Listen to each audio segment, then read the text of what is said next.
Hello everybody et bienvenue à un autre épisode de Donc Voilà Quoi, le podcast où je parle avec mes potes comiques. Cette fois-ci, je suis avec Christine Béroux. Et on a fait notre conversation chez elle. Donc j'ai fait ma valise, j'ai pris mon passeport et j'ai traversé le périphérique pour aller à son appartement à Montreuil. Et donc j'ai eu la chance de vraiment m'asseoir avec elle à une petite heure et aussi d'avoir rencontré son joli chat Moustache. Bonne écoute. Je veux pas que tu sois stressée non plus. Je suis pas du tout stressée, je suis chez moi, tout va bien, j'ai des chocolats. Est-ce que les bougies sont bien en place? Attends, on va... Voilà, comme ça. Ouais. Voilà, parce qu'en fait c'est important, c'est pour les ondes. Ouais. C'est très feng shui, je sais pas si tu fais un peu de feng shui. Je peux pas, j'ai pas l'espace chez moi. Ah pour... oui, je comprends. Si je bougeais mon lit, ça sera... Ah, ça mais c'est feng shui chez toi, de ce que j'en ai vu. C'est très feng shui chez toi. Moi, chez moi, ça peut pas être feng shui parce que j'ai trop de matière brute, tu vois. Ouais. Comme c'est une ancienne usine. Mais justement, t'as plein de possibilités ici. Oui, c'est vrai. Parce que c'est un espace assez ouvert et tout ça. Ouais. Donc, ça fait combien de temps que t'es là? Ça fait 2 mois que j'habite ici, donc c'est Montreuil, hein, donc c'est pas pareil, donc c'est rigolo. Mais en fait, tu vois la différence dans les yeux des gens quand ils veulent venir boire un verre chez toi, tu leur dis ah par contre c'est à Montreuil. Ouais. Ben attends parce que ça veut dire qu'il faut que je traverse le périphérique. Donc ça, oui c'est ça, il faut que je passe la douane quoi. C'est ouais. Ah, mais c'est hyper frustrant parce qu'en fait avant j'habite dans un minuscule appart sur les grands boulevards et j'avais hâte, tu vois, d'avoir un truc, un espace quoi. Ouais.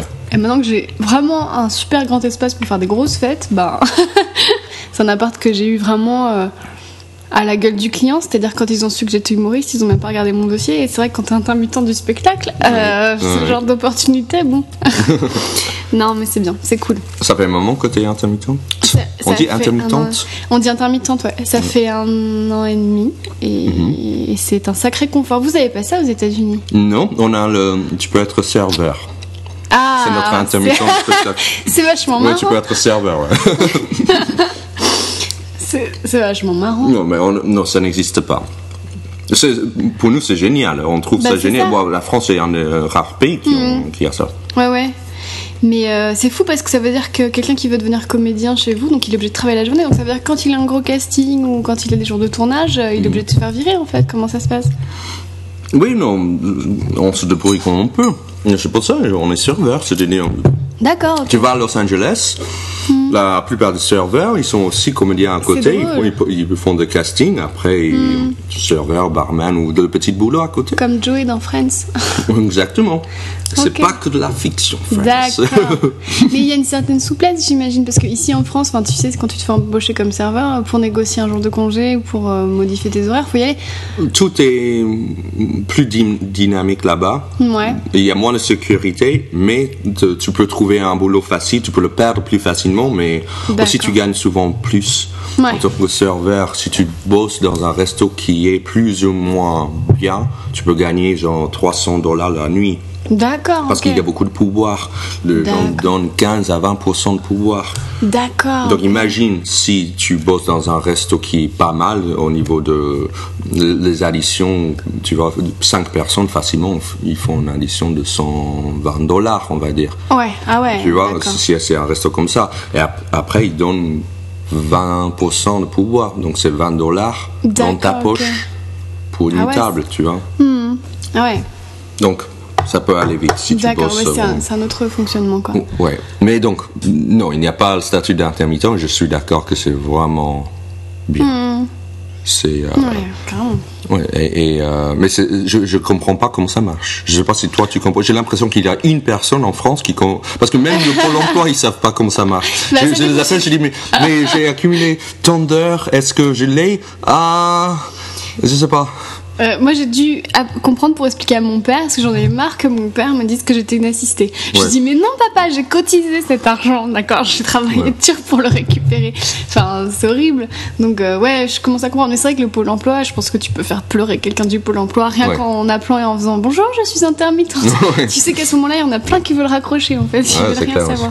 Ils sont pas bien. Sauf il faut aller à un Pôle emploi spécialisé. Intermittent, j'ai l'impression, parce que sinon... Oui, il faut y aller, il faut se déplacer, c'est compliqué.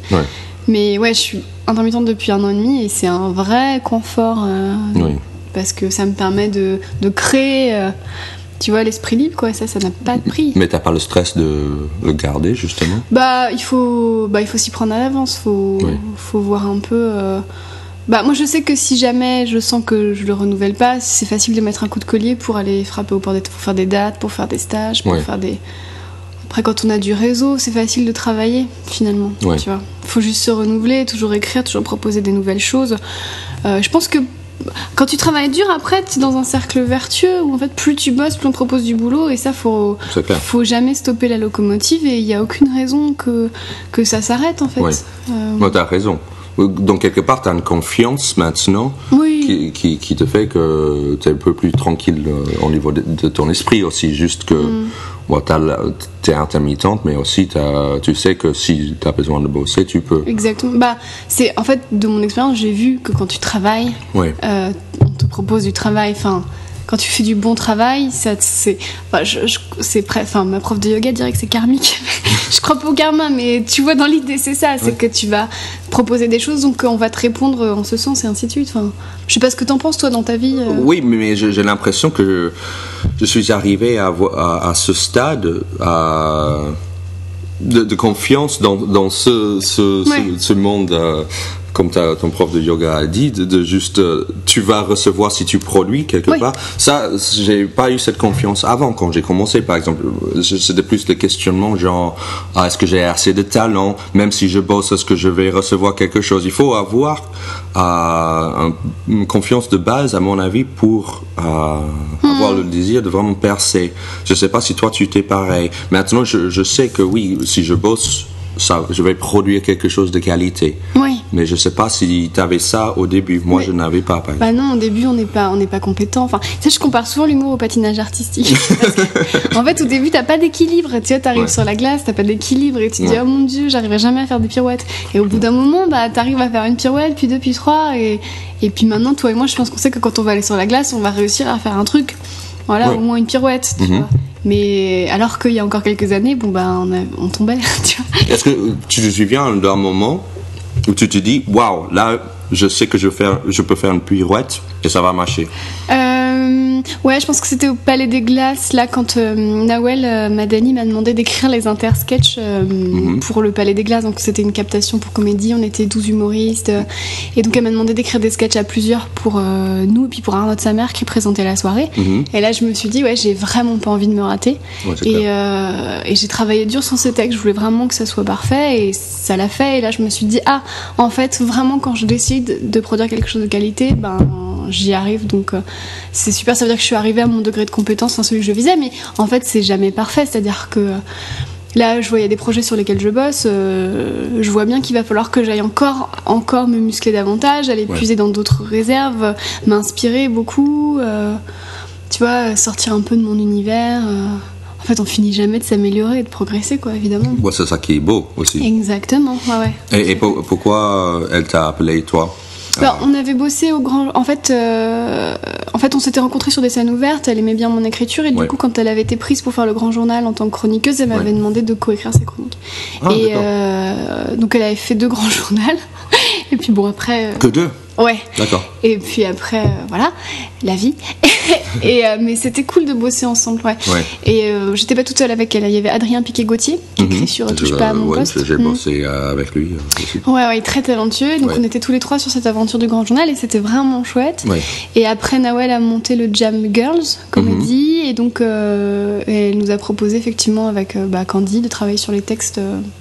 Voilà, et c'est kiffant, je trouve, de travailler avec des gens. Il y a un répondant, quand il y a quelque chose, il y a des connexions qui se font, qui te bousculent un peu, puis qui te poussent toi-même à proposer autre chose. Moi, ça me plaît, ça. C'est cool. Et donc, ça s'est bien passé. C'était une soirée. On a fait plusieurs dates, mais celle-là, c'était important parce que c'était au Palais des Glaces déjà. Puis surtout, c'était capté pour Chérie 25 et pour Comédie Plus maintenant. Donc, et c'était quoi le titre de la soirée? C'était le Jam Girl au Palais des Glaces, et en fait c'était... Pourquoi Arnaud de sa mère était là? Parce qu'il présentait la soirée. D'accord, ok, c'était le seul mec. Et et à la base c'était juste c'était la soirée, c'était l'émission de Nouvel An pour Chérie 25 qui venait de se lancer, puis en fait Comédie a racheté le truc, enfin je sais pas trop comment ça s'est passé, mais ça a été une belle aventure qui m'a ouvert d'autres portes. Enfin, derrière on m'a proposé pas mal d'autres trucs, donc d'accord. Non, c'était cool. Et donc là, pour répondre à ta question, là, je me suis dit, waouh. Ouais. Vraiment. Ouais. Tu te dis, ok, moi, je suis à un stade où je me sens bien. Où je peux lancer des filles avec un texte qui n'a pas été testé au Palais des Glaces, devant des caméras. Et tu l'as pas, t'as joué dans ce spectacle ou Oui, j'ai joué, oui. Oh, bah, quand même, sinon c'est pas marrant. T'imagines la frustration, horrible. Non, mais il y a des gens qui préfèrent écrire. Moi, je sais que toi, tu montes sur scène aussi. Mais il y a des gens qui aussi peuvent prendre un plaisir juste d'écrire pour les autres, comme Adrien, par exemple. Ouais, ou Arsène, Grégoire. Oui, justement. Ah ouais, complètement. Oui. Et toi, tu préfères lequel? J'ai besoin de monter sur scène quand même. Ouais. Et puis surtout, moi, au-delà de ça, j'aime jouer. Enfin, j'aime jouer dans des séries, j'aime jouer dans des courts-métrages. J'aimerais bien faire du cinéma. Ouais. Donc, je pense que ça va ensemble. Et paradoxalement, si je faisais que de jouer, je serais hyper frustrée de pas écrire. Ouais, ça va ensemble. Ouais, pour moi, mais il y a plein de comédiens qui n'écrivent pas forcément leurs textes. En France, surtout. Ouais, c'est vrai. Mais, et toi, tu viens d'où? Tu n'es pas parisienne? Non, moi je suis bretonne. Ouais. Je suis d'un petit village à 50 km de celui de Marc-Antoine Lebray et de Marine Bausson. Non, mais en fait, on a grandi, Marine Bausson, Marc-Antoine et moi, on a grandi vraiment dans un périmètre de 100 km. Donc, d'accord. Il devait y avoir des ondes humoristiques. Mais ouais, j'ai grandi au Conquet, c'est un petit village en face de Ouessant. D'accord. C'est un très joli coin. Bah non, mais personne ne voit, mais il faut pas que les gens voient parce qu'ils viendraient tous en vacances tellement c'est beau. Ouais. Et c'est quel Finistère ou... C'est le Finistère, ouais. D'accord. Ouais. Et toute ma famille est de Pinmar. Alors je sais pas si tu situes Pinmar, un petit village de pêcheurs à côté de la Torche, là où ils font les championnats de France de surf. D'accord. Bon, tu peux citer genre 15 villes. Mais Pinmar, c'est une ville qui a une histoire incroyable parce que c'était une ville très très riche et elle a été pillé par un pirate au XVIe siècle. Le gars, il a massacré femmes, enfants, et le village ne s'en est jamais remis. Et ce gars-là, il a été pendu sur la place publique, mais à Paris, bien plus tard. Et en fait, depuis, c'est un village qui n'a jamais su retrouver sa richesse d'antan. C'est fou. C'est quand même fou, cette histoire. Oui, et ça date quoi, 300 ans 400 ans, ouais. Ouais, d'accord. Ouais, c'est incroyable et c'est marrant parce que l'église qui date de cette époque-là, parce qu'en fait ce gars-là, il a enfermé les villageois qui restaient dans l'église et puis il a mis le feu. Et en fait, le sol est encore noir de cet incendie, t'imagines, c'est horrible. Et mes parents ont grandi là, ils se sont rencontrés là-bas. Ah, comme c'est romantique. T'as vu ça? Et mon grand-père, c'était le dentiste, voilà. Ouais, d'accord. C'était le dentiste du village, ouais. Voilà, tu sais tout. Truc super intéressant.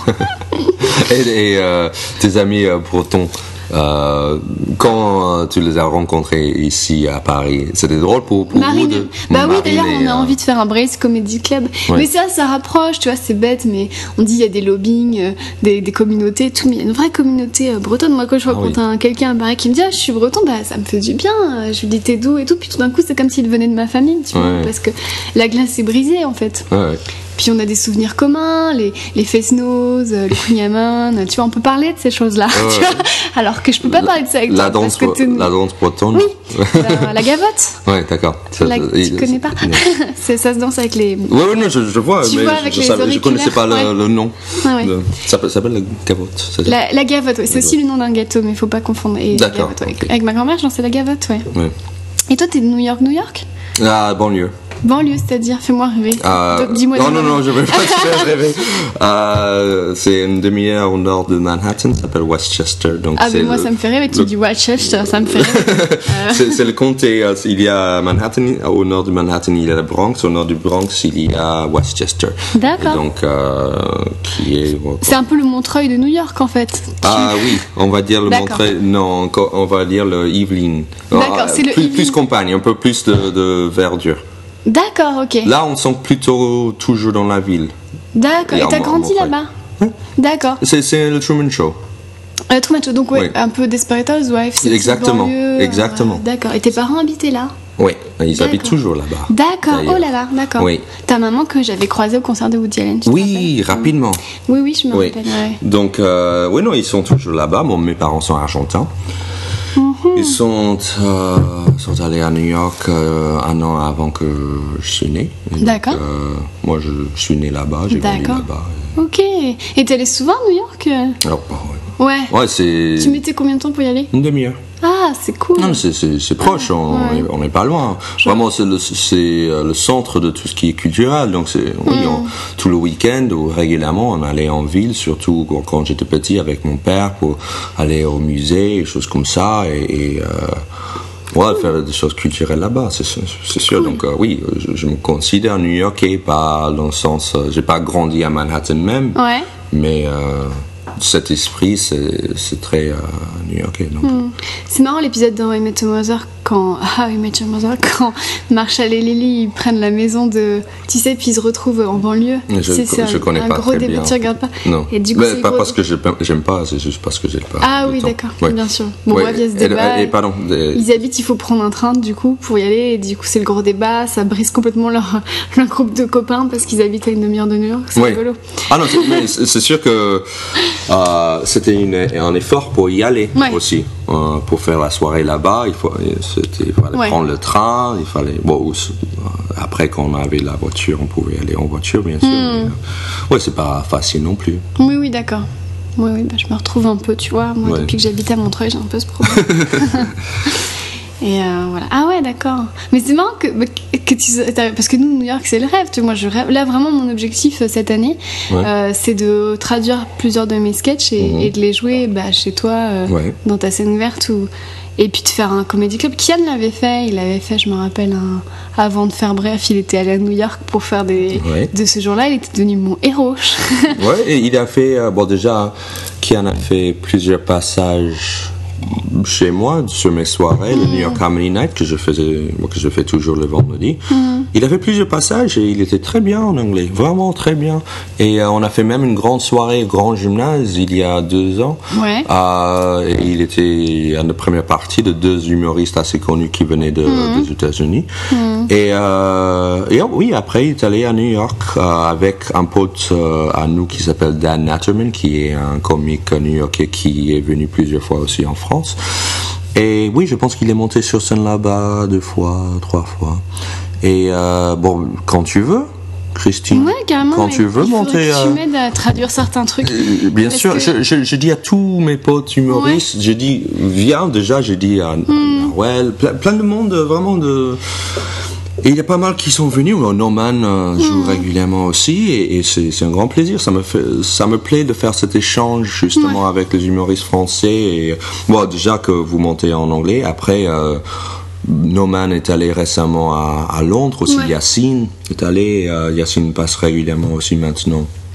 Et ça me plaît. Yacine, il travaille beaucoup avec Eddie Izzard maintenant, parce que je l'avais vu, il avait fait sa première partie, et Eddie Izzard avait annoncé qu'il allait jouer en Écosse.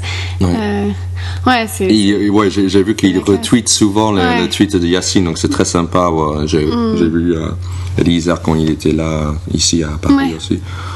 Et c'est cool qu'il commence comme ça, on tisse des liens avec nos idoles outre-Atlantique. Enfin, ça, c'est quand même fou. Pour moi, c'est des intouchables. Enfin, je sais que la première fois que j'ai vu Eddie Izzard à Paris, c'était il y a 2 ans. Et c'était fou parce que je regardais en même temps United States of Tara. Tu connais cette série? Et il faisait le psy. Et pour moi, ça dépassait l'entendement, tu vois. Un peu comme quand on a vu Woody Allen au Grand Rex, tu vois. Ça dépasse l'entendement. Mais on n'arrivait pas à toucher Woody Allen. Là, c'était Eddie Izzard. Tu l'as vu au 10h, non? Oui. Ça, c'est... Oui, lui serrer la main et tout. Il dit, putain, ce gars-là, en ce moment, il tourne avec Tony Collette dans une série qui a eu plein de prix, tu vois, c'est quand même fou. C'est fou et c'est chouette. Et vive l'avion et vive Internet, quoi. Ah là, c'est clair. Et de plus en plus, j'ai l'impression que le monde est petit et le monde humoristique est petit. Carrément. Et on commence à faire, j'ai l'impression de plus en plus. Là, il y a 2 semaines, on avait Judah Friedlander, je sais pas, qui joue dans 30 Rock, qui est culte pour nous. Mais oui. Il y a plein de Français qui connaissent pas encore cette série de Tina Fey, mais c'est difficile d'être plus grand que cette série aux États-Unis. Et il est venu à Paris, il est monté sur scène au Petit Saut Gymnase, tu vois. Comment ça s'est fait le contact? Enfin, t'as su comment il a contacté le Saut Gymnase? C'était moi et mon assistant. On a vu sur Twitter qu'il allait venir en Europe. D'accord, Et on l'avait contacté à travers Twitter et on lui a demandé s'il vient à Paris, s'il aimerait jouer sur notre soirée. Donc on a organisé une soirée, on hésitait entre plusieurs salles et finalement on a fait au Saut Gymnase. Il était complet au moins une semaine. avant, un peu grâce à mon réseau d'expats et tout ça.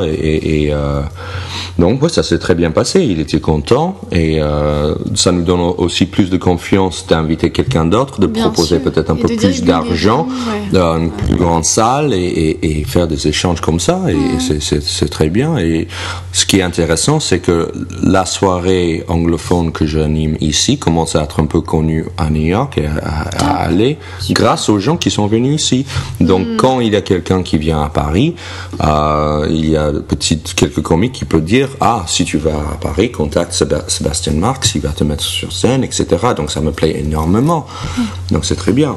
Donc, en espérant que les échanges se fassent de plus en plus souvent. Et aussi, si on envoie quelqu'un de notre troupe, tu vois, notre groupe d'amis, comme Kian ou quelqu'un d'autre qui aimerait jouer à New York, que moi je peux dire cette personne est très drôle, laisse le monter sur scène une fois ou chose comme ça, et c'est plus t'es un vrai ambassadeur américain en France, quoi. Je pensais pas forcément être, mais il faudrait emmener un humoriste français à New York pour que les mais Kian a fait ça. Il a rencontré Dan Natterman qui est venu à Paris.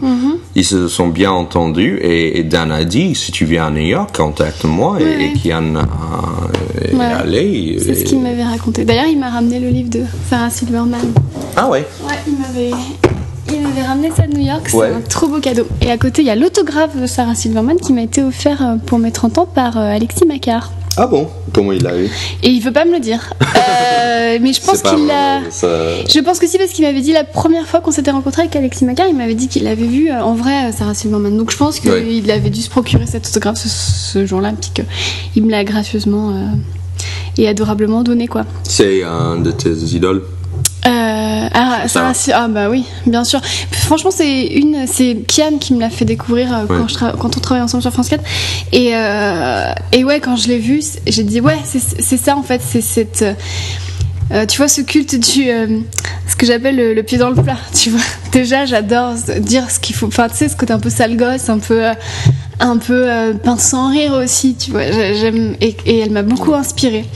Je l'ai pas copiée, mais elle m'a inspirée. C'est-à-dire que elle m'a ouvert énormément de portes.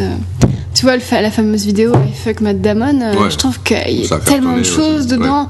Puis aussi, quand son clip You're Gonna Die Soon, dans une maison de retraite, vous allez bientôt mourir. Pas. C'est très drôle, elle est dans une maison de retraite, elle chante You're Gonna Die Soon. C'est très drôle. Moi, j'adore. Puis du coup, donc forcément, il y a mon chat qui vient miauler à la porte. Tu vois ? Comment il s'appelle ? Moustache. Mais je l'ai récupéré dans une association il n'y a pas très longtemps, il était battu. Donc mais là, il découvre. est très sociable pour un chat battu. En fait, il a passé 6 mois dans une famille d'accueil. Donc il y a eu, je pense, une rééducation qui a été faite. D'accord. Et là, je l'ai récupéré, puis tout d'un coup, il a plein de choses qu'il n'avait pas avant. C'est-à-dire que là, il a le droit d'aller sur le canapé, il a le droit d'aller sur le lit. Donc je pense qu'il m'aime d'un amour inconditionnel. Je pense que je suis un peu Dieu pour lui, tu vois.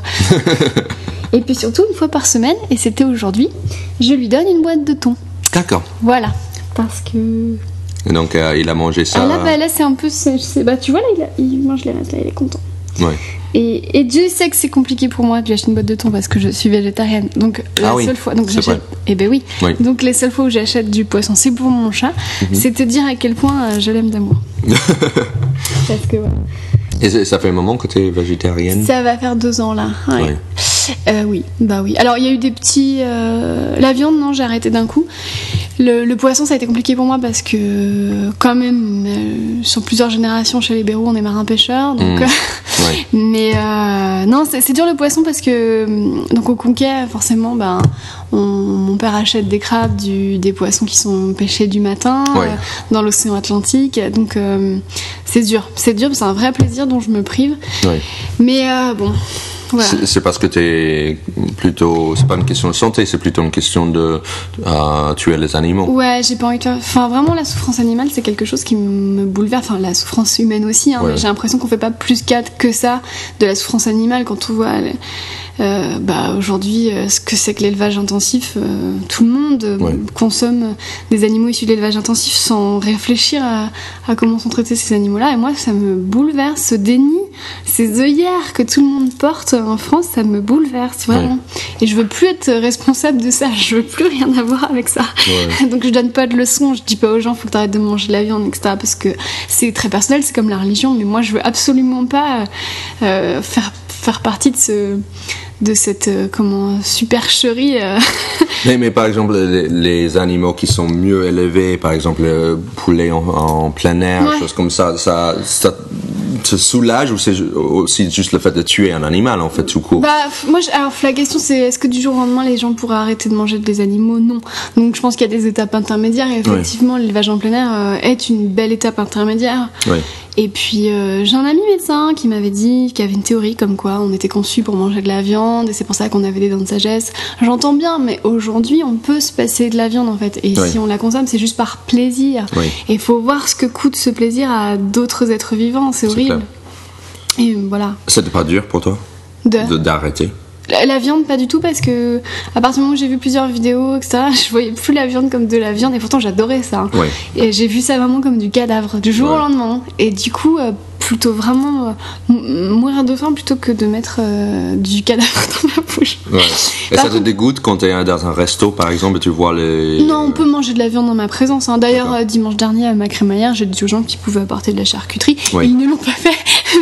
Mais ça m'aurait... Ils n'osent plus. Mais ça m'aurait pas dérangé. Et puis on peut manger un steak tartare devant moi, ça me dérange pas. Par contre, le poisson, c'est dur parce que j'ai du mal à...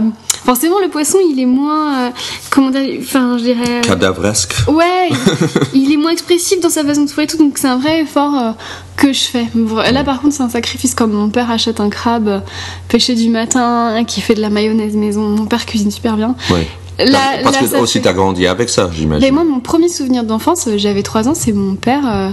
qui pêche des palourdes sur le sable et qui me les donne, quoi, qui les ouvre devant moi et qui me les donne. Et j'avais 3 ans et ce goût d'iode salé, ce petit goût de chair et tout, c'est mes premiers plaisirs. J'adorais ça, c'était mon goûter.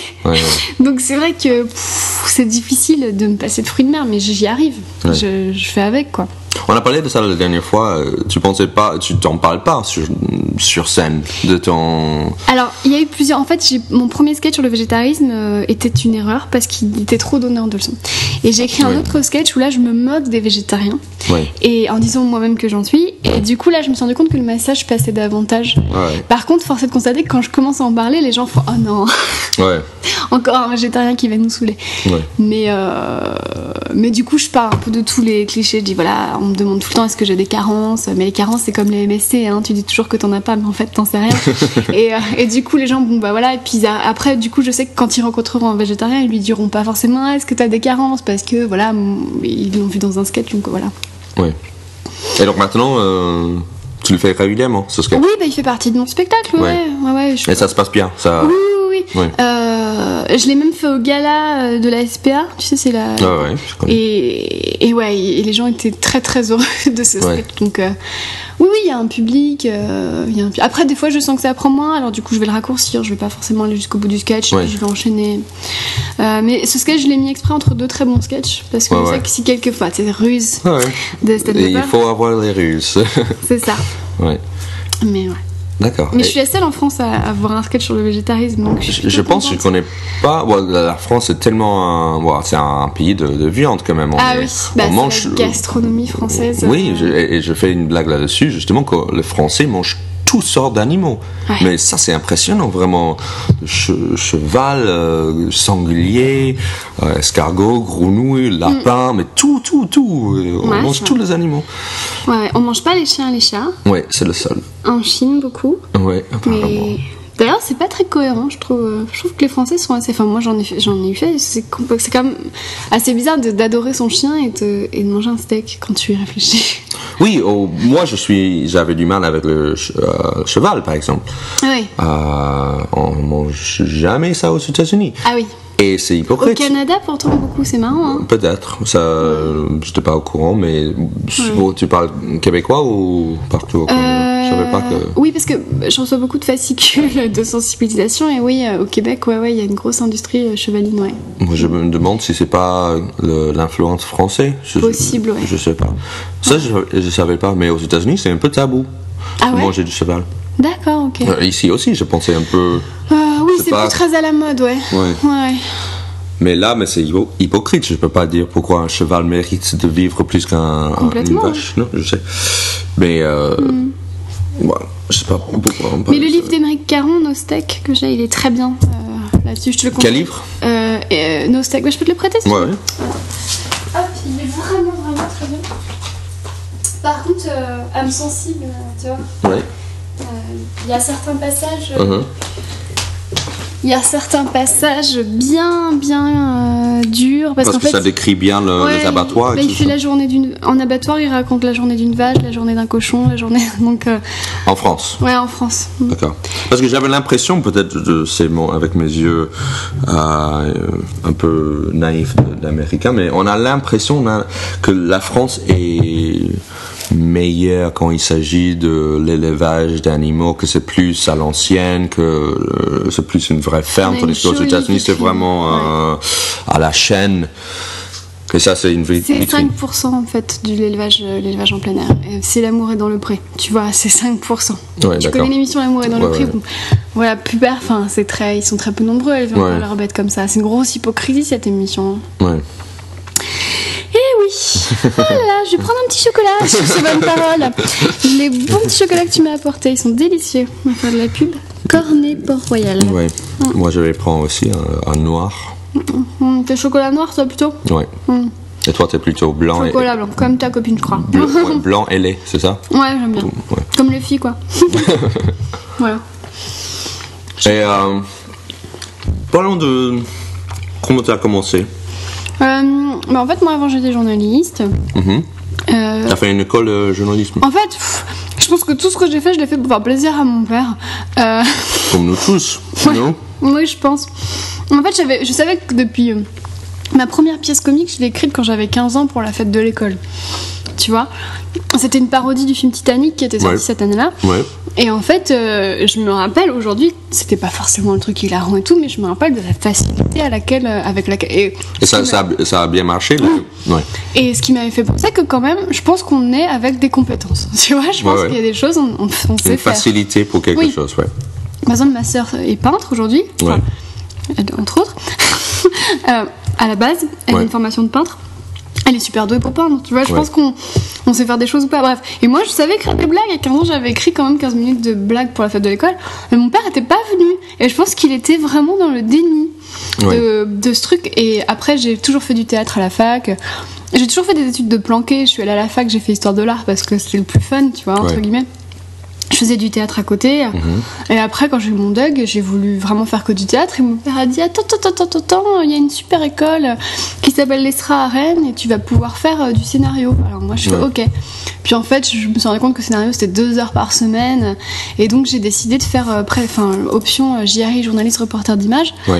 Et je suis sortie de là, je me suis retrouvée en presse écrite, mais c'était juste, à chaque fois on me proposait du travail, je pouvais pas refuser. Et je me suis retrouvée en juin 2007 avec un CDI dans un journal local, derrière un bureau. Et c'était où? À La Roche-sur-Yon, en Vendée. D'accord, oui. Philippe de Villiers, tout ça, je suis. Et je me suis retrouvée en juin 2007 à faire des articles sur les élections. Et j'étais tellement pas heureuse, c'était horrible. Et puis du jour où j'ai décidé de tout plaquer, je me suis sentie vraiment à ma place. Mon père était fou, mais plus rien ne pouvait m'arrêter. Oui, d'accord. Donc il s'est arrêté de parler avec toi, ou c'était à ce point-là en fait, il a mis du temps à réaliser qu'en fait, c'était mon métier en fait. Je pense que jusqu'à ce que les voisins lui disent j'ai entendu ta fille sur Rire et Chanson. Je pense que jusqu'à ce jour-là. C'était ça le moment pour lui qui a fait peut-être elle est fait pour ça. Mais je pense que mon père aussi il est académicien, il est scientifique, il est chercheur, et puis surtout il avait très peur pour moi, je pense. Mais c'est marrant parce que c'est très français de pas considérer les métiers artistiques comme des vrais métiers, tu vois. Et, c'est universel. Ouais, ça, c'est universel, ouais. Oui, tout à fait. Et bon. Mais à côté de ça, il était toujours hyper... c'est-à-dire, il a toujours été là financièrement, tu vois. Donc ça, c'était quand même chouette. Ouais. Mais voilà, et puis... et du coup, en 2007, j'ai fait un prêt à la banque, je suis montée à Paris. Ouais. Et je suis partie vraiment de zéro pour le coup. Hein. Ouais. Je travaillais Tu connaissais personne ici? Personne. Je travaillais chez Nespresso. Ouais. Tu vois, je faisais hôtesse, je servais des cafés. Ouais.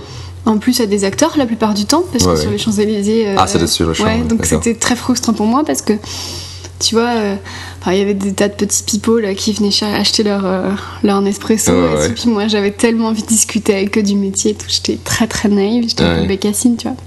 Et puis voilà, le soir, je faisais des scènes ouvertes, donc le Pranzo notamment. Ouais.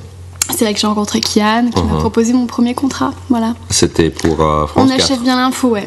Et c'est grâce à lui que j'ai eu mon premier travail d'humoriste, ouais. Donc comment ça s'est passé? Parce qu'il t'a vu sur scène, il a dit t'as une belle écriture, écrit avec nous. C'est ça, c'est exactement ça. Lui, il était sur le Bellatar Show déjà, avec Thomas Barbazan et donc Yacine Bellatar. Et donc il lançait une nouvelle émission qui était produite par Luc Besson. Ouais. En septembre 2009, ils m'ont fait écrire tout l'été. Donc vraiment, j'ai dû envoyer de la punchline. Et puis voilà. Et puis j'ai fait quelques semaines à l'essai. Jusqu'à la veille de la première, je savais même pas s'ils allaient me garder ou pas. Puis au final, j'ai fait 1 an, quoi. C'était une belle expérience, hein, c'était chouette. Voilà, et depuis, j'ai pas arrêté de travailler. Ouais. Dans quelle sur scène pour l'écriture? J'ai travaillé à la radio, j'ai fait le Move, j'ai écrit mes 2 bouquins. À la radio, tu étais chroniqueuse? Ouais, dans la matinale du Move. 2010-2011. C'est ma copine Isabelle qui veut voir Gatsby en VF. Donc ça va m'énerver. Ça m'énerve même de l'entendre. Non, ça c'est... Mais vraiment? Ah non, elle me dit, j'ai pas compris. Elle me dit non à la VF. Ah, j'avais pas compris. Donc c'est bon, on a échappé belle. Ne juger ton ami là. Non, faut pas. Et un peu toi aussi. Ah bah oui, non, j'ai bien vu. par association. Donc ça va. Elle dit qu'à 20h30 c'est jouable. Donc on va aller au cinéma ce soir avec Isabelle. Isabelle Guts, ma copine qui travaille à la PETA d'ailleurs. D'accord. Et j'ai compris. Et bref, voilà. Et puis après, oui, il y a eu mes 2 bouquins. Bon, il y a eu des hauts et des bas. Et puis après, j'ai eu mes spectacles. J'ai fait pas mal de petits trucs. Oui. Ouais, j'ai eu la chance. J'ai toujours rencontré les bonnes personnes qui m'ont fait bosser, qui m'ont apporté des choses. Et tu préfères quoi? Tu préfères l'écriture en tant que chroniqueuse, le spectacle de one-man show, écrire pour les séries? C'est 2 plaisirs différents à chaque fois. J'aime bien alterner. Tu vois, j'ai travaillé pendant 2 mois sur une série pour HD1 qui vient de se terminer de tourner là. Je suis contente de ne plus faire de la série avant août là. D'accord. Là, du coup, donc après un moment, t'en as marre. Voilà. Et puis je sais qu'en août, j'aurais envie de faire encore de la série. D'accord. Là, je suis plutôt sur le sketch stand-up. Ouais. Je suis sur de la réécriture. Du sketch beaucoup. De ton spectacle en entier. Tu joues en ce moment? Là, je prépare un showcase pour septembre et je vais probablement reprendre mon spectacle à partir de Tu étais au Beau, le dernier beauté. J'étais au Beau, ouais. Ouais, là, ça sera probablement la comédie des 3 bornes, puisqu'on m'a fait une proposition. C'est cool. Ouais, c'est cool. Et puis j'écris aussi pour Gérald Dahan, donc là, c'est plutôt... J'adore ce gars. Oui. Ouais, c'est vraiment cool. J'aime bien les gens qui ont des couilles. Et lui, il en a vraiment. Ouais. Et puis voilà, je suis en pour parler avec Chantal là-dessous aussi pour écrire pour elle parce qu'elle fait l'Olympia l'année prochaine. Non, c'est cool, j'ai plein de trucs. Puis il y a la saison 6 du Jamel Comedy Club là. Ouais. Je suis en plein dedans. Ouais. Ça, c'est cool aussi. T'es contente avec le sketch que tu proposes? Ouais, on l'a beaucoup travaillé avec Lapin, donc le metteur en scène que tu connais. Ouais, je suis vraiment heureuse. Et puis, en fait, c'est en travaillant ce sketch-là, ils m'ont appris à travailler différemment. Ouais. Tu vois ce que je veux dire? Et du coup, j'ai hâte de retravailler mon spectacle avec ces nouvelles pistes. Ouais. Quand tu m'as posé la question si ça m'a aidé, je trouve dans cette manière-là du coup j'ai un autre œil sur les blagues que j'avais déjà et je pense que je sais un peu mieux comment aller à l'essentiel. Et ça s'explique pas forcément avec des mots. Ouais. En fait, c'est juste une façon de penser qui va t'imbiber parce que tu travailles avec des gens qui ont cette façon-là d'apprendre les choses, tu vois. Ouais. Moi, j'adore l'énergie au Comedy Club dans la loge. Ouais. Quand Norman il vient me voir en me disant attends, j'ai une idée de vanne, qu'est-ce que tu penses et tout, j'adore ça vraiment. Mais ça c'est dans la troupe, tu veux dire? Oui. J'adore ça vraiment. Ouais. Wally, quand tu le vois bosser sur des vannes et puis qu'après tu le vois sur scène avec sa cartonne et tu dis waouh, c'est chouette. Ouais. Et contrairement à ce qu'on pourrait penser, le stand-up, ça peut aussi être un sport d'équipe. Ouais, c'est sûr. Ouais. On est tous tellement différents que c'est assez difficile de se marcher sur les pieds, il faut vraiment le vouloir en fait. Ouais. Mais c'est fou à quel point je travaille une blague et juste quelqu'un de l'extérieur qui a un humour tellement différent peut dire il vaut mieux que tu fasses ça, et du coup c'est oui, il a complètement raison, il faut que la vanne va dans cette direction, et complètement. Et ça, c'est sûr que ça aide, et ça montre à quel point qu'une équipe d'humoristes peut vraiment produire des choses magnifiques. Oui, parce que ce petit tips, tu vois comment on dit, cette astuce que tu vas donner à la personne, elle va pas forcément servir pour elle, donc autant le partager, quoi. Ouais, c'est clair. En fait, ouais. Et donc là, tu vas faire partie de la troupe de Jamel en juillet. Ouais, en juillet, et puis on verra après ce que ça donne. Et c'est qui, ce sera qui dans la troupe qui... Alors là, tu m'en demandes beaucoup. Ouais. Franchement, je sais pas, on a nos premiers répètes ce week-end, donc là je verrai en face de qui je suis, mais là, faudra les appeler. C'est un but pour toi de jouer ton one à un moment donné au Jamel? Tu m'as dit que c'était un rêve de faire la série. La série, c'est clair. Oui. Non, parce que je sais pas si mon univers va vraiment avec... Enfin, je pense que... Bon, après, oui, je serais heureuse, c'est sûr, mais... Je ressemble pas forcément à Wally ou à Noman, ou... Je pense que... Je sais pas si je pourrais faire partie vraiment de la famille, vraiment, Jamel. Pourquoi ? Parce que j'ai quand même un humour qui est très absurde, qui est très... Mais Redouane aussi, Yacine aussi. Oui, c'est vrai. Puis en plus, je pense qu'au Jamel, ils sont quand même très très ouverts. Et que pourvu que ce soit marrant, ça leur plaît. Ouais.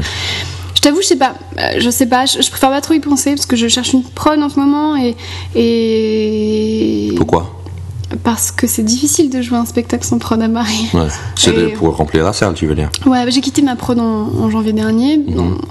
C'est comme un couple en fait. À un moment donné, tu réalises que tu peux plus rien t'apporter. Donc, on s'est quitté en très bons termes. Et là, j'en cherche une qui pourrait me donner une nouvelle dynamique. On verra bien, mais après, je suis comme Charlet en fait en ce moment. J'ai pas de prod, mais c'est pas grave non plus. Enfin, je travaille quoi. C'est Mais puis une prod, finalement, c'est quoi ? C'est quelqu'un qui va mettre des affiches de toi dans le métro. Est-ce que j'ai vraiment envie de ça ? Je sais pas. Ouais. Là, je t'avoue qu'en ce moment, le projet le plus kiffant que j'ai, là, vraiment, c'est un court-métrage que je tourne dans 2 semaines. Ah oui, que t'as écrit. Non, en fait, je travaille avec un réalisateur qui s'appelle Frédéric Muraoto. Et en fait, j'avais tourné un court-métrage avec lui il y a 2 ans. Ouais. Complètement par hasard. Et ce court-métrage a gagné beaucoup de concours et il est passé au cinéma. Et finalement, c'était la première fois que j'avais une reconnaissance de comédienne. Tu vois ce que je veux dire ? Et en fait, là, il en a écrit un 2e. On va le tourner en juillet. Et là, pour le coup, il m'a donné le premier rôle et je suis vraiment très heureuse parce que c'est un rôle muet. C'est l'histoire d'une fille qui se suicide, enfin qui veut se suicider, mais... Et ça reste comique, hein. Elle se suicide en laissant un mot sur la table, mais c'est sur une carte musicale. Tu vois l'esprit, j'adore ça, j'adore cet univers-là. Et du coup, c'est rigolo parce que c'est difficile, mais en même temps, c'est très excitant, c'est très difficile. Et c'est joli, puis la fin est chouette. Et là, pour le coup, je sais pas pourquoi, je me mets plus la pression que pour le Jamel Comedy Club. Parce que finalement, le Jamel, je sais faire. Enfin, 5 minutes, je vais faire des vannes qui sont rodées depuis 6 ans. Ça va. Là, c'est vrai que ce court-métrage, il me met des papillons dans l'estomac. Ouais, parce que sûrement ça te pousse dans une direction, sur un territoire moins stable. Ah bah complètement, et ça me plaît. Et j'aime jouer, j'aime tellement jouer, j'aime tellement la caméra. Donc bon. Mais finalement, tu portes plein de casquettes, parce que tu as écrit aussi 2 livres maintenant. Ouais. Donc tu as quand même l'œil de pouvoir, la capacité de analyser aussi le processus artistique derrière. C'était quoi, un livre sur le One Man Show et les chroniques. Ouais, mais ça c'est dû à mon passé de journaliste aussi, parce que c'est comme un métier qu'on m'a appris, que j'ai pratiqué, donc je peux pas m'empêcher d'avoir un aspect analytique des choses. Et dans tout ce que je fais, hein. Là par exemple... Là, je vois mon voisin, que j'aime beaucoup du reste, hein, mais qui met la musique très fort. C'est un problème que je vais régler de façon analytique, c'est-à-dire en termes de décibels, de trucs, d'horaires, d'adaptation. Tu mesures les décibels. Je note les jours où il met du bruit. Ce jour-là, je vais sortir au cinéma avec une copine, et ainsi de suite. Enfin, tu vois, je sais que je suis extrêmement pragmatique comme fille, et c'est vrai que l'humour... Enfin, il n'y avait jamais eu de bouquin pragmatique sur l'humour. Tu vois ce que je veux dire? Ouais. Et en à part. français, ouais. je me permets. Oui, parce que chez vous, c'est vrai qu'il y a énormément de trucs, mais chez nous, c'était Henri Bergson en 1899, tu vois. D'accord, donc, ça... un livre qui est très difficile d'accès, quand même, très philo. Et du coup, j'ai pas pu. Moi, pour moi, c'était évident qu'il y avait des architectures de blagues, c'était évident, ça me sautait aux yeux. Et quand j'en parlais, on me disait, mais non, mais. Et du coup, ça. Et puis, écrire une chronique, bah, c'est la suite. Ouais. Voilà, et là, ça t'a plu de les écrire ou c'était vraiment quelque chose qui était difficile pour toi de faire cet exercice? Alors le premier, ça a été simple parce que je savais tout ce que j'avais à dire. Ouais. Et en fait, il y a une recherche qui a été faite et j'en suis arrivée à bout. Et pour moi, ce livre, il est très complet et je suis vraiment contente de sa forme actuelle. Et écrire une chronique, c'est différent parce que pour le coup, c'était moins marrant parce que la chronique, c'est une vraie discipline qui date quand même... pour moi, la première chronique, elle date du XVIIe siècle, donc il a fallu que je fasse des recherches historiques, il a fallu... Et là, c'était un peu chiant quand même, tu vois, parce que je voulais pas écrire n'importe quoi non plus, je voulais que... Là, j'ai su qu'il y avait des écoles de journalisme qui donnaient des cours à partir de ce livre, donc t'imagines la pression pour moi. C'est clair. Heureusement que j'ai fait ça bien, parce que j'ai pas envie d'induire les gens en erreur ou quoi. Donc là, c'était plus dur, j'avais plus de pression, moins de plaisir, plus d'obligations de résultats. Et puis surtout, c'était un bouquin de journalisme humoristique presque. Enfin, c'était beaucoup plus théorique, beaucoup plus terre à terre. Tu vois, j'ai dû faire un chapitre sur l'histoire de la télé, un chapitre sur l'histoire de la radio. Puis il y a tellement de choses à dire, puis j'avais tellement peu de place. Enfin, c'était dur. Vraiment, j'ai dû, c'était moins marrant de faire ce bouquin, Puis à côté, T'as eu de retours par rapport à ces deux livres, les gens qui t'ont dit ce magnifique livre, ça m'a vraiment beaucoup aidé. T'as eu de retours? Sur le premier, oui. Sur le premier, je reçois très très régulièrement des mails, au moins une fois par semaine, de lecteurs qui m'écrivent pour me dire que merci, ça m'a aidé. Et ça me touche, et du coup, c'est des gens que j'ai envie un peu de suivre, donc je leur dis de m'envoyer leurs sketchs, ça m'intéresse de voir ce qu'ils font, cette méthode. Et ils sont surtout sur Paris ou un peu partout en France et à l'étranger, en Suisse, en Belgique. D'accord. Et écrire une chronique, je pense que les gens vont moins vers ce bouquin, parce que la chronique, c'est une discipline qui est omniprésente et qui est pourtant pas très. Enfin, les gens vont pas tout de suite se destiner à ce métier. Mais voilà, je vois bien qu'il y a moins de... Alors que j'ai quand même dedans, pour les gens qui ont aimé le premier, j'ai réussi à trouver des ficelles qui n'étaient pas dans le premier. Donc je sais que la personne qui a lu le premier, elle va trouver quand même autre chose dans le deuxième. Donc ça, c'était important pour moi aussi. Je voulais pas écrire 2 fois le même livre. Bien sûr. Et voilà. Mais c'est marrant parce que Guillaume Meurice, tu sais, qui est chroniqueur sur France Inter, qui est un bon ami à moi, il m'a envoyé un mail qui m'a fait très plaisir il y a 2 semaines pour me dire qu'il l'avait lu, qu'il l'avait trouvé super intéressant. Et je me dis, quelqu'un qui fait quand même de la chronique sur France Inter depuis 1 an, il arrive à y trouver son compte, donc ça me rassure. Je me dis, c'est que j'ai pas, ce livre, c'est pas une arnaque, j'ai fait vraiment ce que j'ai pu et il y a quand même une réponse. Je me souviens que quand on avait parlé de ça il y a un moment, tu m'as dit que tu avais un peu du mal avec l'idée que tu avais peur que les gens se disent, mais c'est qui elle? Elle n'a pas fait Olympia, son moment de show à l'Olympia encore. C'est qui? Elle se prend pour qui pour écrire ce livre? C'était dur pour toi, en fait. Ça a été très dur. En fait, c'est les gens qui... Alors, on me l'a dit, et principalement les gens qui ne l'avaient pas lu. Par exemple, Michel Field, quand j'ai fait Europe 1, il l'avait pas lu, il avait reçu le bouquin dans l'après-midi par coursier, et la première chose qu'il m'a dit, c'est: est-ce que vous trouvez pas ça présomptueux?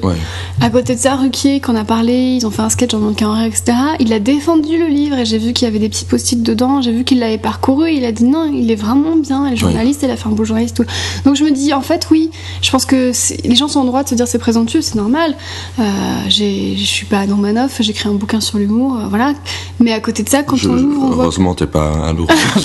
J'aime beaucoup, moi, j'aime bien, moi. Elle me fait travailler, j'aime bien cette femme. D'accord. Elle est très sympa, bref. Et puis donc, mais par contre, j'ai écrit un bouquin de qualité. En fait, j'ai fouillé le sujet comme personne n'avait jamais fouillé le sujet. Le premier, il m'a quand même pris 2 ans. Donc, je me fous pas de la gueule des gens. Et moi, je suis d'accord que t'as pas forcément besoin d'être Gad Elmaleh pour écrire un livre sur ce sujet. Il suffit d'avoir un regard un peu analytique et comprendre le mécanisme derrière. Voilà, aimer la langue française et l'histoire de l'humour.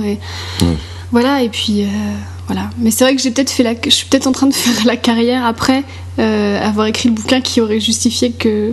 Tu vois ce que je vois. Peut-être que je fais les choses dans le désordre, mais... Est-ce que tu as l'impression que tu as eu plus de boulot ou reconnaissance ou peut-être prestige après avoir écrit ce livre? Non, ce livre, en fait, c'est marrant, il y a beaucoup de gens qui viennent me voir en me disant qui m'ont vu sur scène et après ils disent on vient de réaliser que c'est toi qui avais écrit ce livre aussi. En fait, je pense que pour eux, c'est deux personnes complètement différentes. T'en parles pas sur scène? Non, j'en parle absolument pas. Pour moi, c'est deux secteurs d'activité complètement opposés. Mais souvent, les gens ils lisent le livre, ils achètent le livre parce que quelqu'un qui veut écrire du one, il va acheter ce livre parce que c'est le seul. Et après seulement, il va regarder ce que je fais sur Internet. Je vois. Donc j'espère que ce qu'il y a sur Internet, c'est bien par contre. Bon, je pense qu'après, mais bon. Voilà, mais il y a des tas, tu vois, l'ex-femme de James Cameron qui a écrit un bouquin dont mes élèves me parlent et que souvent. J'adore. Oui, Libérer sa créativité. Oui, je l'ai lu. Toi, c'est une femme qui n'a pas forcément une grande carrière. Non, mais je trouve que... Je sais pas si tu l'as lu. On en a beaucoup parlé, il faut que je me le procure. Et je l'ai lu. En fait, c'est une méthode. C'est assez ouvert à n'importe quel milieu artistique. Et donc c'est une méthode qu'elle a créée. Je pense qu'elle enseigne toujours de justement ce sujet de ouvrir sa créativité. C'est une méthode de, je pense, 12 semaines, chose comme ça. Et c'est très bien fait. Et je trouve vraiment elle va à la source de ce qui est créatif et ce qu'il faut vraiment pour être créatif. Et en fait, j'ai suivi cette méthode. J'étais dans un moment dans ma vie qui n'était pas facile. Et j'avais plein de doutes sur justement ce côté de créatif. Et je l'ai fait. Et ça m'a vraiment aidé. Et ça m'a vraiment donné de la confiance de créer. Et donc, je te conseille fortement ce livre. C'est pas le premier. Et vraiment, ça m'a surpris. J'étais très sceptique, comme beaucoup de gens, parce que après j'ai raconté il faut lire ce livre, ça marche très bien. Les gens les méthodes, mais vraiment je trouvais que ça marchait très bien. Et surtout parce que il y a un truc qu'il faut faire tout le matin, c'est d'écrire une demi-heure. Mais écrire librement tout ce qui traverse par la tête. Et j'ai dit ça va être chiant, mais j'ai commencé à juste prendre l'habitude de faire ça. Et ça aide vraiment. Ça aide vraiment vider la tête. Et je sais pas, c'est très bien. Non, mais c'est très intelligent parce que tu vois le mécanisme derrière, elle explique pourquoi. Mais c'est marrant parce que tu vois, je suis une très grande fan de Virginia Woolf. Et Virginia Woolf, elle avait des maladies mentales. Elle était plus ou moins bipolaire, bref. Et quand elle était adolescente, les médecins lui avaient demandé d'écrire, de figer sur papier. Et du coup, on a tous ces textes depuis qu'elle a 15 ans, ces journaux d'adolescence, je les ai tous d'ailleurs. Et c'est marrant parce que du coup, elle écrit tous les jours. Et tu vois cette plume se développer et tout. Et donc, ça rejoint tout à fait ce que tu dis. À un moment donné, tu te transcendes toi-même à écrire tous les jours. C'est super. C'est super. Et je le fais plus, malheureusement. Je pense que il y a plusieurs raisons, dont la paternité. Mais non, mais vraiment, chaque fois que je le fais, je dis ça serait bien de le faire plus souvent. Et non, c'est très bien. Et c'est vrai qu'on n'a pas forcément besoin d'être le plus connu pour écrire sur un sujet. Complètement. Et donc, est-ce que les livres, parce que ton père était plutôt scientifique, est-ce que le fait que tu as écrit des livres t'a donné quelque part une crédibilité dans ses yeux plus Surtout qu'il arrive un moment, moi, mon père, je me suis assise dessus, c'est-à-dire que quand j'ai commencé à voir vraiment ce que j'aimais, je me fichais quand même de ce que pensait mon père. Mais et du coup, j'ai vu que il avait mon livre dans sa bibliothèque et tout, mais on en parle très peu. On en parle très très peu. Ce qui est marrant, c'est que mon père a sorti son livre la même année et que j'en ai vendu plus. Donc ça, c'est marrant, par exemple. Il avait du mal avec ça? Non, mais on en a rigolé. On en a rigolé. Mais en fait, mon père, c'est quelqu'un de... C'est marrant. Mon père, c'est quelqu'un qui a été élevé dans une famille un peu bourgeoise. Mon grand-père était dentiste. Ma grand-mère était une dame des villes. Et il a été élevé avec des idées très très conservatrices, une certaine idée de la famille, de la carrière. Et je suis contente de nous, de ma sœur et moi, parce que j'ai l'impression qu'on a réussi à l'extirper de ça. Mon père est devenu très fun ces 2 dernières années. Il est devenu très très fun. Souvent, les enfants apprennent plus à leurs parents que et je suis contente de ça, même par rapport à son opinion sur certaines choses, tu vois, politiques ou quoi. Je vois bien qu'il s'est un peu plus ouvert. Ta sœur est où? Ma sœur habite à Nantes, mais ma sœur... Tu la vois souvent? Oui, on se voit souvent. Ma sœur est peintre, donc c'est une artiste aussi d'une autre façon, mais voilà. Et ta mère? Ma mère, oui, c'est sûr. Ça serait...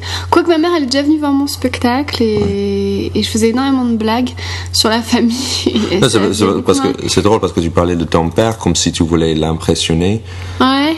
Pour qu'il soit fier de toi, mais tu parlais pas de ta mère. Bah, ma mère, elle a toujours été un public acquis, de toute façon. Ma mère, je pense que... Elle adore ce que tu fais. Oui, puis je pense que mon humour, je l'ai d'elle. Ce goût pour le spectacle, je l'ai hérité d'elle. Donc, ça roule, hein. Ma mère, elle aurait pu être humoriste. Je pense que ma mère, elle aurait pu être Jacqueline Maillan, vraiment. Donc, bon, ça roule, ma mère, il n'y a aucun souci. Mon père, c'est différent. De toute façon, tu veux toujours que ce soit la personne qui te regarde pas, qui te regarde. Ouais, tu vois ce que je veux dire. Ouais. Et puis, bon, c'est l'histoire, c'est universel, hein, le regard du père. En fait, c'est pas seulement mon père, c'est les pères, tu vois. Ouais. C'est les gens qui te regardent pas, t'as envie qu'ils te regardent, tu vois. Ouais. Puis un jour, ça glisse, en fait. Mais puis un jour, tu t'en fous et c'est à ce moment-là qu'ils te regardent. Ouais, bien sûr. Et donc, les buts pour toi, d'ici 1 an, par exemple? Bah, j'aimerais bien écrire mes sketchs en anglais. Mm-hmm. Déjà parce que je pense que j'ai envie de me confronter au public. Tu vois, hier au Comedy Club, il y avait un Américain, Robert, il s'appelait. Robert Hain. Un roux, enfin bon, tu le connais? Ouais, il est passé. Moi, je le connais bien. Il est passé plusieurs fois à ma soirée. Il a commencé notre soirée au Paname et on travaille. On est très. D'accord, ok. Il fait un truc sur Internet. On pense travailler ensemble. Donc, ouais. Okay. C'est l'autre américain. Ah, c'est lui, d'accord. Ouais. Parce qu'hier, il m'a dit que j'étais hilarious. Ça m'a fait vachement plaisir parce que pour moi, le public américain, il est plus exigeant, il voit plus de choses. Ouais. Et du coup, ouais, ça me motive. Voilà, et puis réussir ce fameux court-métrage dont je t'ai parlé. Mm-hmm. J'espère qu'il aura une aussi jolie vie que le premier. Et puis, j'ai envie vraiment de prendre encore du niveau en stand-up. Ouais. Ouais, vraiment. Et donc, t'aimerais monter en anglais, sur scène en anglais pour entre autres, ouais. Aller aux États-Unis spécifiquement ou à Londres aussi? Pourquoi pas, ouais, si, ça me plairait. Juste pour le kiff ou t'aimerais percer là-bas? De toute façon, quand on se lance dans ce genre d'aventure, c'est pour partir à la rencontre de soi-même. Et de toute façon, si je vais à New York avec un de mes sketchs en anglais, que ce soit un échec ou que ce soit une réussite, je vais énormément apprendre. Ouais. Donc ouais, il faut que je trouve quelqu'un pour garder mon chat et puis j'y vais. Voilà. Ouais. Et puis j'y vais. Bien sûr, ouais, j'ai envie de ça. C'est fou à quel point de plus en plus de gens rêvent de faire ça pour le kiff, justement. C'est le baptême du feu. C'est le baptême du feu. Et vraiment d'aller surtout à New York, au berceau du stand-up et tout ça. C'est la Mecque en fait. C'est un pèlerinage. Mais oui. Ouais, j'ai envie de ça. Tu vois, comme ça, je l'ai enregistré. Comme ça, je sais que pour 2014, c'est l'objectif. Ouais. Bon, tu sais que je dis ça à tous les potes comiques, mais tu m'envoies une première traduction. Cool. Avec plaisir. Sûr. Faudra pas me le dire de fois. Et tu montes quand tu veux les vendredis. Tu sais. Bon, il n'y a plus qu'à. Là, faut que je prépare mon showcase là en septembre. Ouais. Et puis après que mon showcase, c'est juste resserrer les boulons de mon spectacle. Tu bosses avec quelqu'un? T'as un metteur en scène? Quelqu'un qui m'a contacté il y a 15 jours, quelqu'un que je connaissais de réputation qui m'a proposé de bosser. J'aurais été bête de refuser. Je veux pas te dire qui c'est, mais j'aurais été bête de refuser. Donc là, on est parti sur une collaboration. On s'est dit jusqu'à ce qu'on en ait marre. Ouais. Donc on verra bien. D'accord. Et tu as fait le Kaunas Comedy Club à un moment donné? Avec Bérangère, Krief, Anne-Sophie Girard, Nadia Rose, Nadia, c'était l'idée de qui, ça? On était toujours tout. En fait, l'idée, pour te dire très précisément, c'était un soir, c'était après le Pranzo. Mm-hmm. C'était un soir d'été, c'était en 2010, je pense, ou en 2009. On est rentré. Non, c'était en 2009 parce que c'était mon ancien appartement rue du M. Mm-hmm. Et en fait, on est rentré toutes les 4 chez moi. Et on a ouvert une bouteille de vin sur mon balcon. Et on s'est dit. Et après, on est allé sur mon lit et on a fait le top 10 de nos meilleurs coups. Et là, on s'est dit, il y a énormément de mecs qui voudraient être avec nous dans la chambre. Et c'était rigolo, c'était une super soirée. Ouais. Et on a dit, tiens, ce serait cool qu'on fasse un spectacle. Et on l'a fait. Et donc, on a joué le Kaunas Comedy Club pendant 2 ans. Ouais. C'était un chouette souvenir, c'était cool. Bon, après, c'est compliqué parce qu'on est toutes. Je vois l'affiche est accrochée derrière toi. On est toutes hyper occupées. Là, Anne-Sophie, elle a sorti son livre qui, lui, s'est vendu à 50 000 exemplaires. Déjà gros best-seller. La femme parfaite est une connasse. Il est sorti Moi, parce que quand j'ai fait justement le podcast avec elle Ouais. en janvier, je pense Oui, qu'il- il est sorti en même temps que mon deuxième, donc il est sorti début février, je crois. D'accord. Mhm. Ouais. 50 000 déjà. Ouais, c'est énorme, énorme. Anne Bérangère, elle tournait Joséphine, là, elle a pas mal de propositions. Nadia, Nadia a fait des grandes choses cette année, Ouais. qui n'ont pas forcément à voir avec l'humour. Ouais. Et puis moi aussi, j'étais très occupée. Donc c'est vrai que c'était de plus en plus difficile de faire des répètes à 4. Ouais. Donc on a fait notre dernière en décembre, le grand point virgule. T'as le regret, ça te manque de travailler En fait, oui, ça me manque, bande mais de comme copines. on se dit, quand on n'a pas le temps de se retrouver toutes les 4 pour faire un Ouais. brunch, donc on se voit toujours 2, 3 par-ci par-là, donc travailler ensemble ça serait difficile. Mais là je travaille avec Anne-Sophie Gérard sur les Jams Girls, donc déjà je vois Anne-Sophie. Ouais. Bérange, bon, on se voit quand même pas mal, et puis Nadia aussi sur d'autres choses, donc bon bah je les vois toutes les 3 séparément, j'ai pas de frustration pour l'instant, mais Ouais. puis je travaille avec d'autres copines, je travaille beaucoup avec Candy en ce moment, que j'adore bosser avec cette fille. Ouais. Et puis je travaille beaucoup avec Marine Bausson aussi. Bon, je travaille, on parle humour quoi. Ouais. Mais Et tu fais souvent les soirées. Sois balai, Sois balai tout toi pas, j'aime bien. En j'aime- auditeur. Ouais, d'ailleurs la semaine prochaine j'y suis, et avec un nouveau sketch que j'ai pas encore écrit. Mais j'ai décidé de me mettre un coup de pied au cul et de tester. Des fois, il faut faire ce genre de faire choses. 5 minutes de test, ouais. Ouais. Bon, je lui dirais de dire que c'est un test parce Ouais. que je veux que le public soit quand même bienveillant. Mais ouais, je pense que je vais écrire ce week-end. Et puis. À mon avis, il faut pas dire. Ah, c'est vrai? Ouais. Ah ouais, j'aime bien moi avoir un petit filet quand même. Ouais, mais juste, je comprends. Moi, je le fais 2 fois, mais en fait, je le dis 2 fois après. Si ça marche pas, Ouais. là, je dis après, oui. et ça peut recevoir un rire, tu vois. Oui. C'est pas genre, voilà, c'était Ouais. nouveau et plus jamais je vais faire ça, tu vois, si jamais. c'est un beat. Oui. Mais je pense que quelque part, pour vraiment savoir si ça vaut quelque chose, il faut pas avoir ce filet. bien Il faut se lancer et dire que tu veux pas le rire parce Ouais. que les gens disent ah elle essaie. Tu veux le rire authentique. Oui. Mais tu fais ce que tu veux. Mais moi souvent, je sais que c'est plus dur, mais des fois je pense que c'est pour la vanne, pour savoir vraiment si elle est bonne ou pas. Mais oui, non, mais t'as raison, t'as complètement raison. Et tu peux le sortir après. Tu Oui. vois, te dire si c'est vraiment un beat, tu dis. Bah, Bon. si c'est vraiment un beat, t'es sur la porte de sortie où tu récupères le sketch qui marche toujours. Oui. Tiens, au fait, je me suis fait larguer, et bim, et tu racontes le sketch que. Voilà. Ouais. Ton petit copain qui est toujours là, qui te. Voilà. la vanne qui est toujours La là. vanne qui marche toujours. Voilà. Qui est, Ouais. T'as une question à me poser parce que je dis à la fin de chaque. Une question à te poser. Oui, parce que je veux pas être celui qui. Pourquoi tu fais carrière en France alors que tu pourrais faire carrière à New York? En fait, je suis venu en France il y a 9 ans. Je savais pas combien de temps j'allais rester et je suis pas venu pour faire la scène. Tu étais venu pourquoi? J'étais avec une Française. Ah. Je cherchais aussi l'aventure. Je voulais vraiment. Non, mais parce que tu sais, quand je sais que le New York, tout le Français parisien rêve de New York, mais Ouais. quand t'as grandi là-bas, c'est sympa de voir autre chose aussi. Ah ouais. Et Paris, pour nous aussi, c'est magnifique. Ah ouais. Et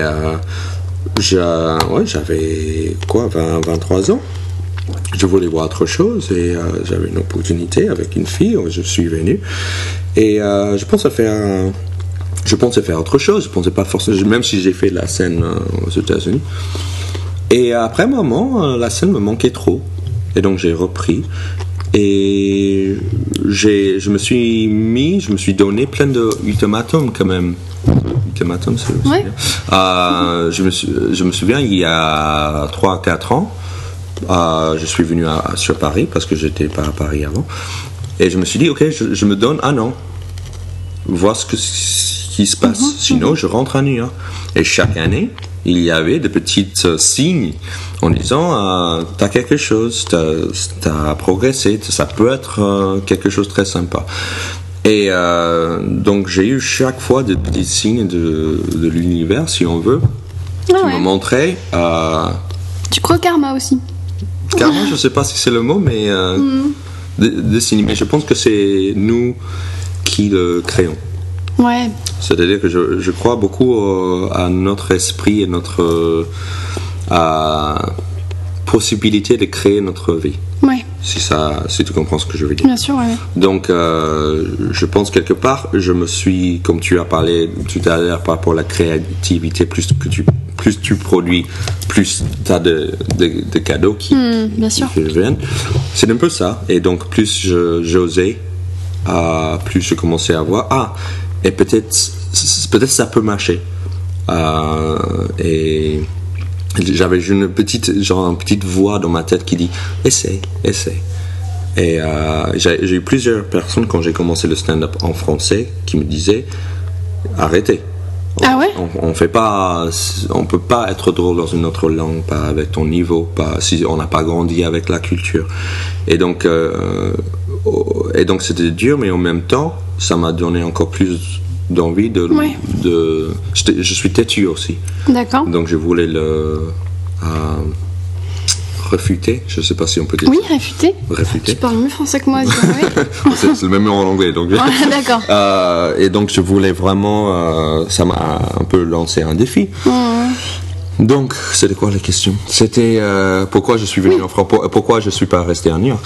Et après un moment, je me suis rendu compte que parce que j'ai créé, en fait, ça fait 3 ans, j'ai fondé quelque chose ici. Eh ben oui. Il n'y avait pas un milieu anglophone d'humour à Paris, en France, avant moi. Ouais. Là, il y en a. Et ça commence à grandir. Il y a vraiment, on est une troupe d'humoristes anglophones à Paris. On se retrouve le vendredi à ma soirée que j'anime. Et aussi, ça a commencé à développer. On a maintenant 25 humoristes qui commencent à être très bons. Des fois des Français qui jouent en anglais, des Anglais, des Américains. Et donc, ça commence à être quelque chose. On commence à voir, comme je t'ai dit, Judah Friedlander, les gens qui commencent à entendre parler aux États-Unis, à Londres. Donc, je me suis dit, c'est pas aussi mal que ça. Si j'étais à New York, je pense que c'était le côté d'être unique. C'est-à-dire, à New York, oui, j'aurais pu percer, peut-être d'une autre manière, mais je serais un New-Yorkais parmi d'autres, un Américain parmi d'autres. C'est vrai. Là, t'es un Américain à Paris, t'es Gene Kelly, quoi. Oui. Je danse beaucoup moins bien. Je chante beaucoup moins bien. On n'a pas vu. Mais c'est aussi agréable d'avoir ce côté original tout de suite quand je suis sur scène, même si c'est en anglais, c'est original parce qu'on se retrouve, c'est pas courant. Et si c'est en français, tout de suite, on sent mon accent, ma vision de la France, ma difficulté avec la langue, les choses que je peux voir avec mon œil américain. Donc, après un moment, je me suis dit, oui, ça peut être avantageux et je peux avoir plus de temps sur scène. À New York, c'est très bien, c'est le mecca ou mec, comme on dit, du stand-up. C'est vraiment là où ça a commencé, mais en même temps, essaie de monter sur scène à New York aujourd'hui si t'es pas connu. Ah ouais? C'est hyper difficile. Comment tu débutes alors? Tu montres que t'es drôle, mais ça prend du temps. Comme par exemple là, il y a plein de scènes ouvertes qui sont toujours ouvertes, dans le sens que Changeman, par exemple, ça peut prendre un peu de temps, ou le Field. Et ça peut prendre un peu quelques semaines, il faut revenir demander pour monter, mais tu peux monter sur scène. À New York, il y a plein de scènes ouvertes, mais il faut emmener des gens dans le public. Il faut avoir 6 copains qui sont prêts à venir payer leur place, payer 2 consommations. Donc finalement, ils dépensent presque $30 pour te voir sur scène 5 minutes. Donc ça, c'est une fois.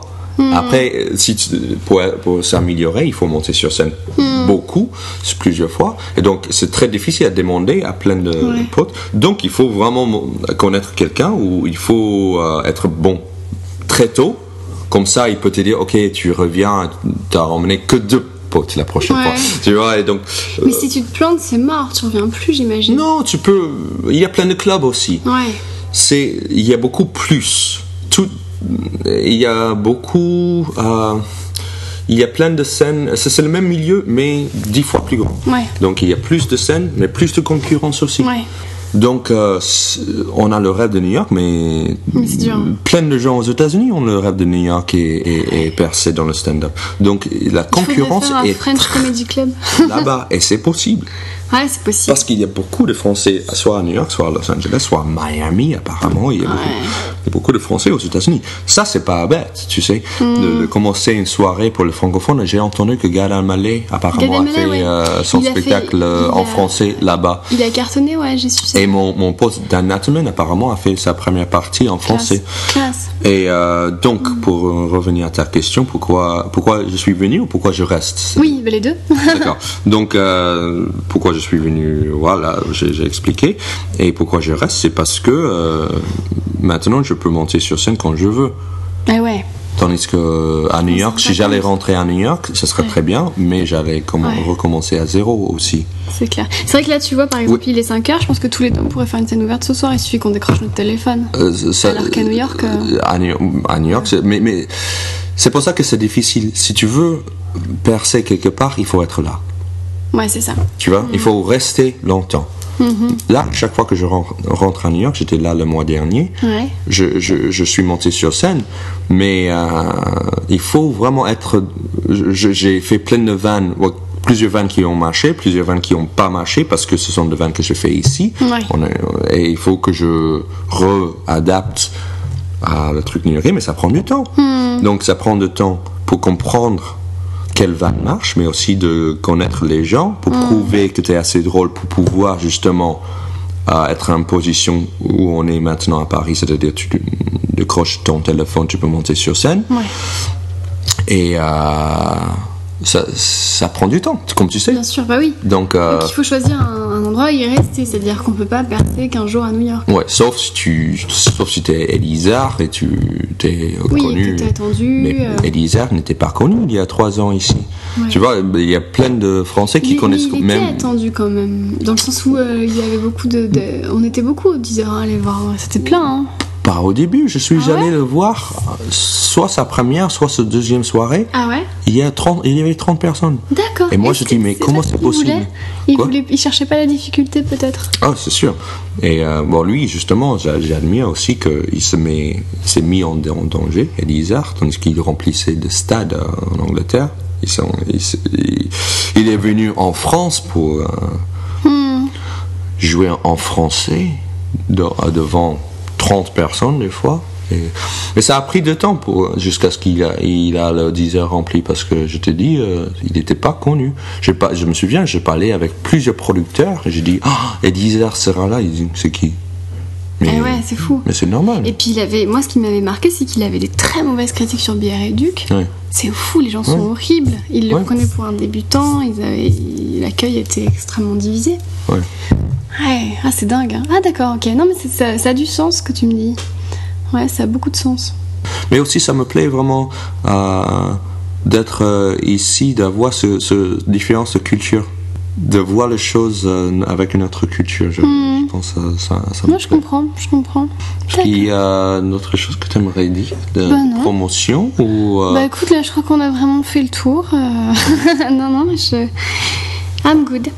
Okay. C'est très bien, parfait. Bon, donc voilà quoi. Voilà la fin de la conversation avec Christine Béroux.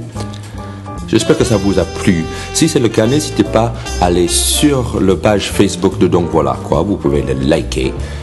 Et aussi, vous pouvez me suivre sur Twitter. Smarks, c'est mon petit nom sur Twitter. C'était pas mon choix. Et vous pouvez aussi aller sur mon site si vous voulez me voir sur scène. C'est sebmax.com. Merci beaucoup d'avoir écouté et à bientôt.